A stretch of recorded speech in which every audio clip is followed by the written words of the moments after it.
शिपुरा नाम का एक गांव था। उस गांव में कुआं ना होने की वजह से सभी गांव वाले नदी से ही पानी लाया करते थे। एक दिन गांव की एक औरत निर्मला नदी के किनारे बैठकर कपड़े धो रही थी। तभी उसे नदी से डरावनी आवाज सुनाई दी। कौन है यहाँ जो मुझे डरा रहा है? अरे कौन है यहाँ?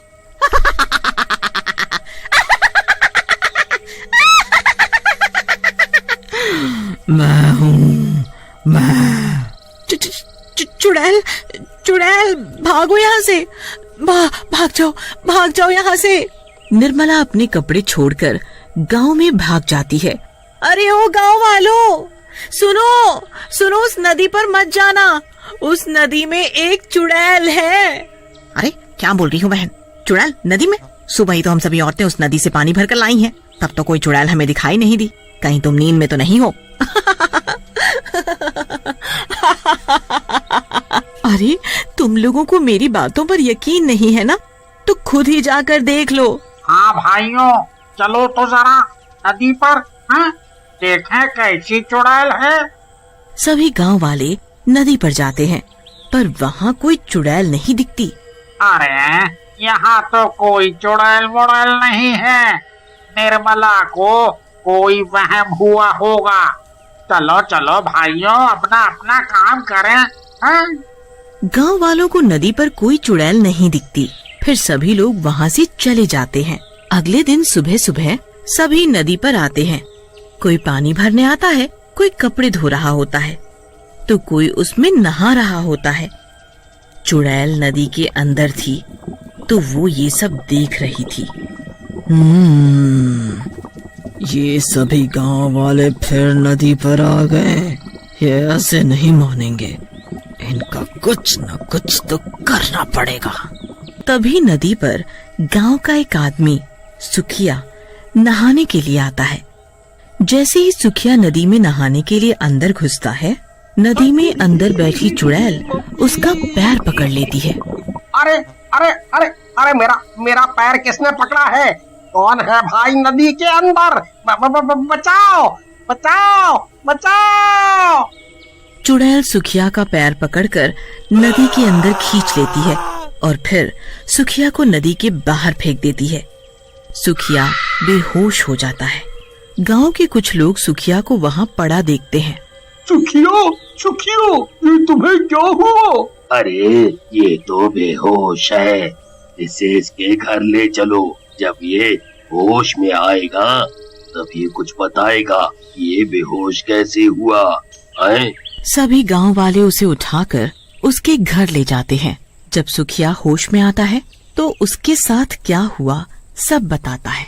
भाइयों, मैं सच बोल रहा हूँ। नदी में कोई तो था जिसने मुझे नदी में खींच लिया था।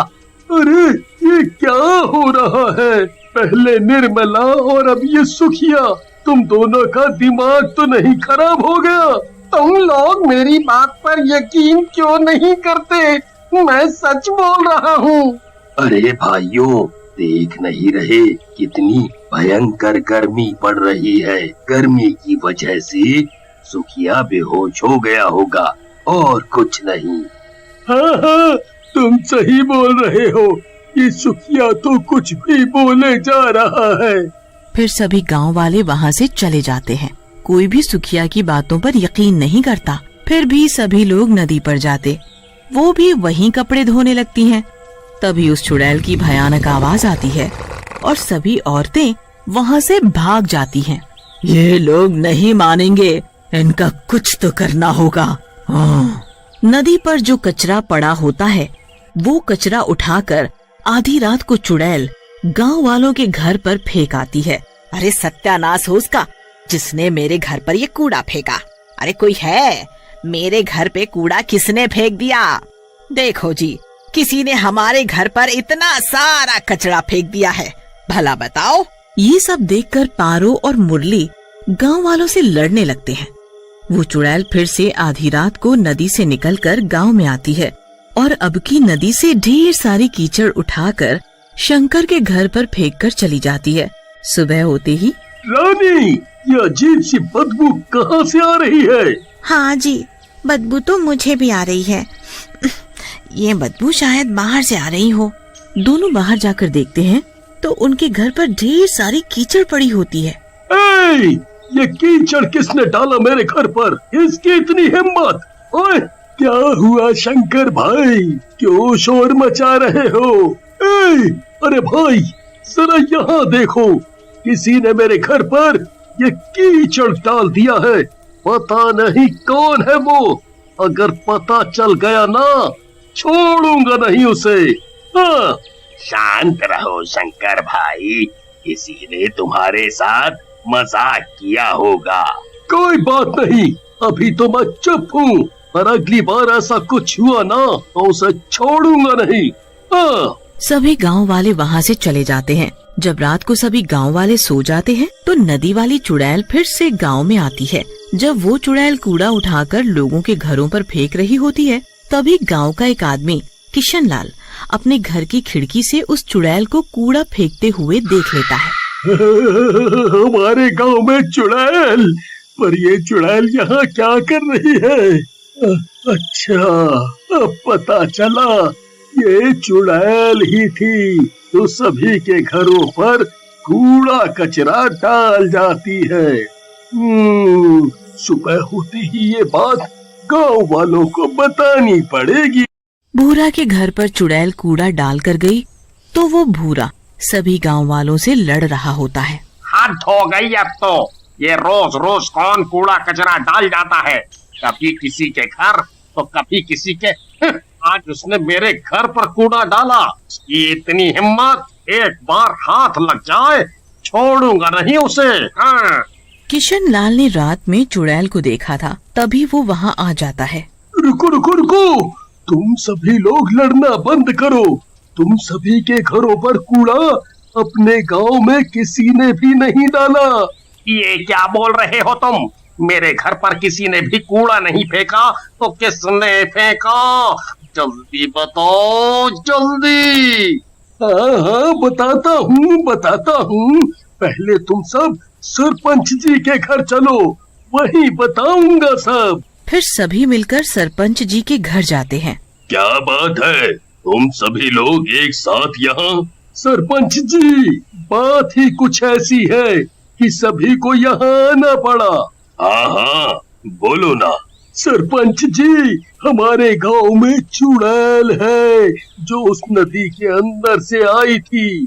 देखा, मैंने सच बोला था ना, उस नदी में चुड़ैल ही थी जिसे मैंने देखा था। इसका मतलब जब मैं नदी में नहाने गया था तो उसी चुड़ैल ने मेरे पैर पकड़े होंगे और मैं बेहोश हो गया था। हाँ हाँ, तुम सभी सही हो। उस नदी में एक चुड़ैल रहती है, मैंने खुद उसे देखा है गांव में। गांव में? हमें तो कभी कोई चुड़ैल दिखाई नहीं दी। किशन लाल सभी गांव वालों को बताता है। आधी रात को जब मैं पानी पीने के लिए उठा तो मेरी नजर खिड़की के बाहर गई तो देखा एक चुड़ैल सभी के घरों पर कूड़ा फैला रही थी। और तो और गांव में भी चारों तरफ कूड़ा ही कूड़ा फैला दिया। जब वो कूड़ा फैला कर जाने लगी तो मैंने उसका पीछा किया और वो चुड़ैल नदी के अंदर चली गई। पर मेरी समझ में ये नहीं आ रहा कि वो चुड़ैल ऐसा क्यों कर रही है। अब नदी पर जाना खतरे से खाली नहीं है। सरपंच जी, अगर हम लोग नदी पर नहीं जाएंगे तो पिएंगे क्या? और बाकी घर का सारा काम भी तो पानी से होता है, खाना बनाना, नहाना, कपड़े सभी।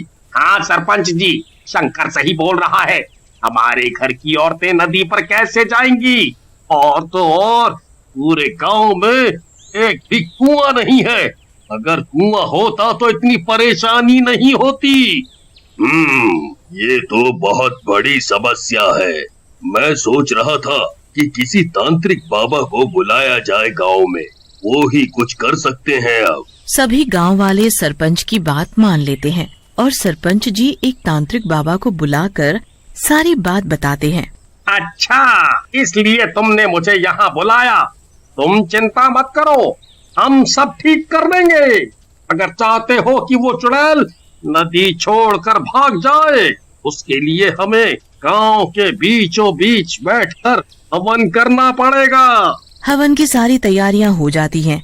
तांत्रिक बाबा हवन करने के लिए बैठ जाते हैं और सारे गांव वाले आसपास खड़े होकर देखते हैं। तांत्रिक बाबा मंत्र पढ़ते हैं और अपनी पोटली से भभूत निकालकर पूरे गांव में छिड़क देते हैं। सरपंच जी, वो चुड़ैल अब इस गांव में कभी नहीं आएगी। बाबा, गांव में चुड़ैल नहीं आएगी, पर नदी का क्या? हमारे गांव की सभी औरतें नदी से पानी लाती हैं। तभी चुड़ैल वहाँ आ जाती है। तुम लोग मेरा कुछ नहीं बिगाड़ सकते, मैं बहुत ताकतवर हूँ। इस तांत्रिक को तो मैं फूंक मारकर हवा में उड़ा सकती हूँ। तुम क्यों गांव वालों को परेशान कर रही हो? वो लोग नदी पर जाते हैं पानी भरने, तो तुम उन्हें डरा कर भगा देती हो या फिर उनके घरों पर कूड़ा कचरा डाल देती हो। क्या कूड़ा कचरा मैं करती हूँ? जरा चलो तुम सब नदी पर मेरे साथ। चुड़ैल सभी गांव वालों को अपने साथ नदी पर ले जाती है। देखो, जरा इस नदी को तुम सब देखो। तुम लोगों ने इस नदी की क्या हालत कर दी है। मैं तो आराम से नदी के अंदर सो रही थी, पर तुम सभी गांव वालों ने इस नदी में इतना कचरा फैला दिया, जिसकी वजह से नदी का पानी दूषित हो गया और मुझे नदी के अंदर घुटन महसूस होने लगी, जिसकी वजह से मैं नदी के बाहर आ गई और तुम लोगों को यहाँ से भगा दिया। तुमने हमारी औरतों को पानी नहीं भरने दिया, हम लोग कहाँ जाएं अब पानी भरने? तुम लोग बहुत ही गंदे हो। अपना घर तो साफ रखते हो और सारी गंदगी नदी पर करते हो, तो कोई नहा रहा है उसमें। और तो और उसी में तुम लोग जानवरों को भी नहला रहे हो, फिर उसी पानी को तुम लोग पीने के लिए ले जाते हो। इतना गंदा पानी तुम सभी कैसे पी सकते हो? इसीलिए मैंने सोचा कि तुम लोग ऐसे नहीं मानोगे, तुम सबको सबक सिखाना जरूरी था। तुम सही बोल रही हो, तुमने हमारी आंखें खोल दी। आज के बाद हम सभी लोग नदी पर गंदगी नहीं करेंगे। हाँ, अगर हम सब नदी पर काम करेंगे तो गंदगी तो होगी ही। इसका हल भी मैं बताती हूँ। सरपंच जी, आप गांव में 2-3 कुएं बनवाएं। गांव में कुएं होंगे तो किसी को भी नदी पर आने की जरूरत नहीं होगी, सारा काम घर पर ही हो जाएगा।